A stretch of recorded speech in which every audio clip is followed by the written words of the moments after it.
Welcome to Aakash GS classes. Aakash GS classes में आपका स्वागत है। मैं यहाँ आपको पिछले 2 पार्ट करवा चुका हूँ और ये तीसरा पार्ट है इस वीडियो लेक्चर का। और ये वीडियो लेक्चर आपके लिए इम्पोर्टेंट है दिल्ली पुलिस। ये वीडियो लेक्चर आपके लिए इम्पोर्टेंट है Delhi police, RRB NTPC group D और एसएससी एग्ज़ाम्स के लिए इम्पोर्टेंट है। ठीक है, चलिए स्टार्ट करते हैं। तो दोस्तों, हमने इससे पहले क्या क्या पढ़ लिया? हमने न्यूटन्स के 2 नियम कर लिए हैं। First law of motion, Newton's first law of motion हमने कर लिया है और सेकेंड लॉ ऑफ मोशन कर लिया है। ये है आपका इसी सीरीज़ का Newton's third law of motion. तो Newton's third law of motion क्या है, चलिए देखते हैं।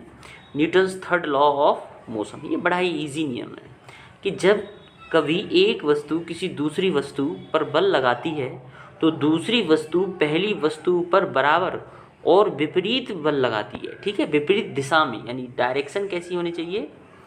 विपरीत दिशा में होनी चाहिए, डायरेक्शन सेम नहीं होनी चाहिए। ठीक है, यानी डायरेक्शन सेम नहीं होनी चाहिए दोस्तों। ठीक है, प्रत्येक क्रिया की प्रतिक्रिया उस क्रिया के बराबर और विपरीत होती है। ये है, चलिए इसको समझते हैं है क्या।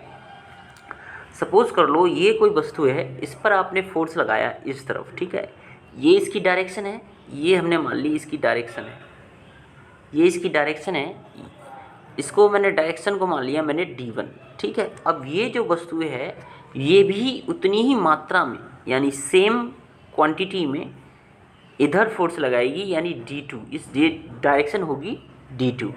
तो यही है, जब कभी एक वस्तु किसी दूसरी वस्तु पर बल लगाती है तो दूसरी वस्तु पहली वस्तु पर बराबर और विपरीत बल लगाती है। ठीक है, और जो फोर्स होगा वो इक्वल होगा, फोर्स होगा F1 equal to F2, but D1 is not equal to D2। जो डायरेक्शन होगा वो कैसा होगा? आपका विपरीत होगा। डायरेक्शन कैसा होगा? ऑपोजिट होगा। ठीक है, ये बड़ा ही इजी है और आपने दैनिक जीवन में यानी डेली लाइफ में इसके एग्जाम्पल देखे होंगे। डायरेक्शन कैसा होगा बच्चों? ऑपोजिट होगा।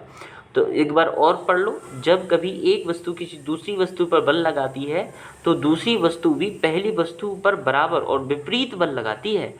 प्रत्येक क्रिया की प्रतिक्रिया उस क्रिया के बराबर और विपरीत होती है। ठीक है, ये तो पढ़ा है ना, action reaction, action and reaction, action and reaction भी कहते हैं इसे, एक्शन एंड रिएक्शन। भाई आप किसी पर एक्शन करोगे तो रिएक्शन तो आपको होगा ही, ऐसे समझो सीधे सीधे। ठीक है, चलिए और करते हैं इसके बारे में। इतना तो एग्जाम्पल आते हैं, एग्ज़ाम में मेनली एग्जाम्पल पूछे जाते हैं और एग्जाम्पल बड़े ही डेली लाइफ के एग्जाम्पल आपको चुनने हैं, कोई हार्ड एग्जाम्पल नहीं चुनने हैं आपको। ठीक है, डेली लाइफ के, जैसे आपने बंदूक देखा है, बंदूक से जब गोली चलाते हैं, बंदूक से गोली चलाने पर चलाने वाला पीछे की ओर क्या होता है? धक्का लगता है, नहीं लगता है? इसका मतलब अब एक बात सोच लो, बंदूक की जो गोली है, ठीक है, बंदूक की जो गोली है, आराम से सोचना, उसका मास कितना होता है? नेग्लिजिबल होता ही नहीं है। मान लिया हमने बंदूक की गोली का मास M1 है और ये नेग्लिजिबल है, इतना मास है। और जो आप बंदूक होती है, ये बंदूक मान लो और इसका मास मैंने मान लिया M2 मास। अब देखो इसके कंपैरिजन में इसका मास कितना कम है, फिर भी ये इसकी ओर पीछे को इतना धक्का लगा दिया है कि व्यक्ति जो होता है अपने कंधे पर बंदूक लगाकर चलाता है। इसका मतलब नेग्लिजिबल मास है, एकदम छोटी है बंदूक के सामने, फिर भी ये यानी एक्शन और रिएक्शन हो रहा है कि नहीं हो रहा है? देखो, तभी तो व्यक्ति पीछे की ओर हटता है। बंदूक से गोली चलाने पर चलाने वाला पीछे की ओर धक्का लगता है। ठीक है, इसका मतलब ये Newton's third law of motion को बिल्कुल प्रूव करता है। चलिए नेक्स्ट एक और एग्जाम्पल लिखते हैं। नाव से किनारे पर कूदने पर नाव का पीछे की ओर हट जाना। ये तो दैनिक जीवन पर कभी अगर तुम गए हो तो देखा होगा, नाव पे अगर चढ़े हो, जैसे ही कूदते हैं तो नाव पीछे की ओर हट जाती है। इसका मतलब एक्शन एंड रिएक्शन। ठीक है, एक्शन एंड रिएक्शन, एक बल दूसरे बल के विपरीत दिशा में। ठीक है, विपरीत दिशा में, दिशा कैसी होनी चाहिए? विपरीत। ठीक है, विपरीत मतलब ऑपोजिट डायरेक्शन में काम कर रहा है। और एग्जाम्पल देखते हैं बच्चों, जो एग्जाम्पल आते हैं। ठीक है, तो ये एग्जाम्पल आने वाले एग्जाम्पल हैं ये सारे के सारे। तो एक मिनट, ये देखो, ये पहला एग्जाम्पल हो गया हमारा कंप्लीट। अब दूसरा भी हमारा हो गया और तीसरा भी हमारा हो गया। तीसरा करते हैं, चलिए। तो तीसरा क्या है हमारा? तीसरा कहता है रॉकेट को उड़ाने में इसी नियम की सहायता ली जाती है। रॉकेट देखी है आपने, रॉकेट जो उड़ती है, कह रहा है रॉकेट को उड़ाने में इसी नियम की सहायता ली जाती है। ऐसे कैसे? क्यों? रॉकेट जो होती है, देखो ऐसे, ये मैं कह रहा हूँ, ये एक रॉकेट है। ठीक है, रॉकेट जो होती है कुछ इस तरह से होती है कि मैं मान लेता हूँ एक रॉकेट है, तो रॉकेट में इस तरह से यहाँ से गैस निकलती है, ईंधन जो होता है वो नीचे की ओर प्रेशर लगाता है। जब ईंधन इस तरफ नीचे की ओर प्रेशर लगाएगा तो देखो रॉकेट तो इस तरफ प्रेशर लगा रहा है ईंधन, लेकिन ये जो ज़मीन है ये भी तो इसकी ओर एक प्रेशर लगाएगी। इसका मतलब इधर से ये इस तरफ प्रेशर लग रहा है और ये जो ज़मीन है लैंड है ये इस तरफ प्रेशर लगा रही है, तो उसी कारण से इसे क्या मिल जाती है, इसे वेलोसिटी मिल जाती है और ये आराम से क्या हो जाती है, उड़ जाती है। ठीक है, तो रॉकेट को उड़ाने में इसी नियम की सहायता ली जाती है। ठीक है बच्चों, चलिए पैरों द्वारा जमीन पर बल लगाने एवं धरती के द्वारा लगाए जाने बल की वजह से ही हम चल पाते हैं, तो नॉर्मल है, इसे कर लेना। अब दमकल कर्मी ये क्या है, दमकल कर्मी जब आप आग लग जाती है तो फायर ब्रिगेड बुलाते हैं, नहीं बोलते हैं, फायर ब्रिगेड बुलाते हैं, यानी आग लग जाने पर दमकल को बुलाया जाता है।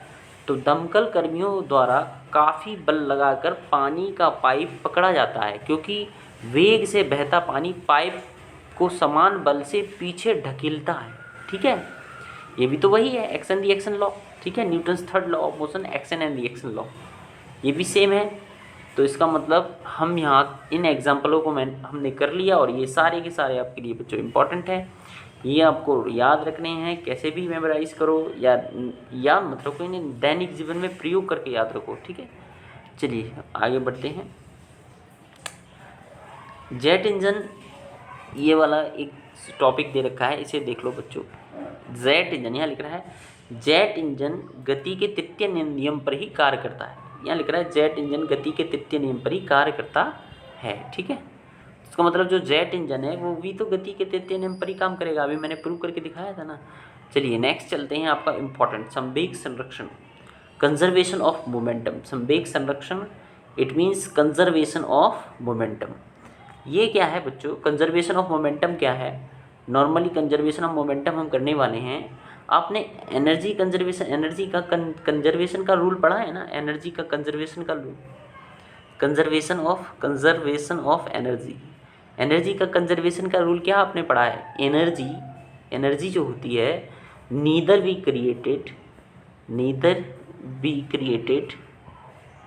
क्रिएटेड नॉर बी डिस्ट्रॉयड, यही तो है, नॉर बी डिस्ट्रॉयड, यानी ऊर्जा को हिंदी में देख लो, ऊर्जा को ना तो उत्पन्न किया जा सकता है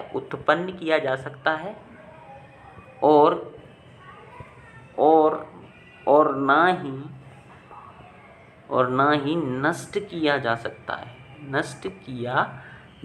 है, यही तो है, ऊर्जा जा सकता है, बल्कि इसे एक रूप से दूसरे रूप में ट्रांसफ़र किया जा सकता है, यही तो है एनर्जी का नियम। यानी ऊर्जा को ना तो नष्ट किया जा सकता है और ना ही उत्पन्न किया जा सकता है, बल्कि इसे एक रूप से दूसरे रूप में ट्रांसफ़र कर सकते हैं, यानी हस्तांतरित कर सकते हैं। Energy neither be created nor be destroyed but it can be transfer from one form to another form, यही तो है। ठीक है, अब इसी रूल को अप्लाई करो इस पर, संवेग संरक्षण पर, ये भी सेम ही काम करता है। कंजर्वेशन ऑफ मोमेंटम, मैंने मोमेंटम पढ़ाया है, तो आपको अगर मोमेंटम पता है तो ये भी आप क्लियर कर लोगे। तो गति के द्वितीय नियम के अनुसार गतिमान वस्तुओं में संवेग जो होता है, मोमेंटम जो होता है, द्रव्यमान और वेग के गुणनफल के बराबर होता है। संवेग बराबर द्रव्यमान गुणा वेग। ठीक है, ये तो मैंने पढ़ाया था बच्चों, P बराबर mv जो मैंने पढ़ाया था। ठीक है, संवेग P बराबर mv मैंने पढ़ाया था, वो आप क्लियर कर लेना, वो वीडियो लेक्चर देखिए अगर नहीं हुआ है क्लियर तो संवेग संरक्षण के नियम अनुसार जब दो अथवा अधिक वस्तुएं एक दूसरे के ऊपर कार्य करती हैं तो उनका संपूर्ण संवेग कैसा रहता है? स्थिर बना रहता है, बशर्ते कोई बाहरी बल ना कार्य करे। ठीक है, यानी जब दो वस्तुएं एक दूसरे के ऊपर कार्य करती हैं तो उनका संपूर्ण संवेग कैसा है? स्थिर बना रहता है, बशर्ते कोई बाह्य बल ना कार्य करे। सीधा है। ठीक है, कोई भी एक्सटर्नल फोर्स काम नहीं करनी चाहिए। पहले आप संवेग मोमेंटम क्लियर करो, तब आपको क्लियर होगा। वीडियो लेक्चर नंबर 2 देखो। एग्जाम्पल देखते हैं, जब बंदूक से गोली छोड़ी जाती है तो वह अधिक वेग से आगे की ओर बढ़ती है। ठीक है, ये कंजर्वेशन ऑफ मोमेंटम का एग्जाम्पल है, संवेग संरक्षण का एग्जाम्पल है। जब बंदूक से गोली छोड़ी जाती है तो वह अत्यधिक वेग से आगे की ओर बढ़ती है, जिससे गोली में आगे की दिशा में संवेग उत्पन्न होता है। ठीक है, आगे की दिशा में तो संवेग उत्पन्न होगा, मोमेंटम। गोली बंदूक को प्रतिक्रिया बल के कारण पीछे की ओर ढकेलती है। अब रिएक्शन फोर्स, कौन सा फोर्स, रिएक्शन फोर्स के कारण पीछे की ओर ढकेलती है, जिससे उसमें पीछे की ओर संवेग उत्पन्न हो जाता है। चूँकि बंदूक का द्रव्यमान गोली से अधिक होता है, अतः बंदूक पीछे हटने का वेग गोली के वेग से बहुत कम होता है, इसलिए हमें थोड़ा सा धक्का लगता है, थोड़ा सा धक्का। बंदूक चलाने वाला बंदूक को कंधे में दबा कर रखता है, ठीक है। आगे देखो, बंदूक चलाने वाला बंदूक को कंधे में दबा कर रखता है, ठीक है दोस्तों। तो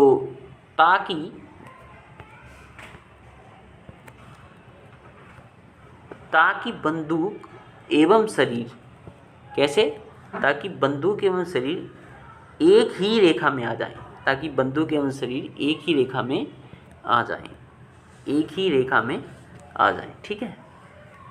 इस प्रकार द्रव्यमान बढ़ जाने से शरीर को बहुत अधिक धक्का नहीं लगता।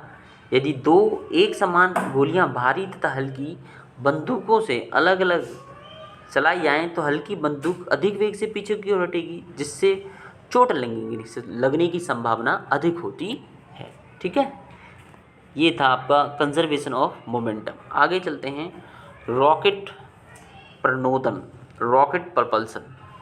किसी रॉकेट की उड़ान उन शानदार उदाहरणों में से एक है जिसमें न्यूटन का तीसरा नियम या संवेग संरक्षण का नियम स्वयं को अभिव्यक्त करता है। इसमें ईंधन की दहन से पैदा हुई गैसें बाहर निकलती हैं, इसकी प्रतिक्रिया रॉकेट को धकेलती है। यह एक ऐसा उदाहरण है जिससे वस्तु का द्रव्यमान परिवर्तित होता रहता है, क्योंकि रॉकेट में से गैसें निकलती रहती हैं।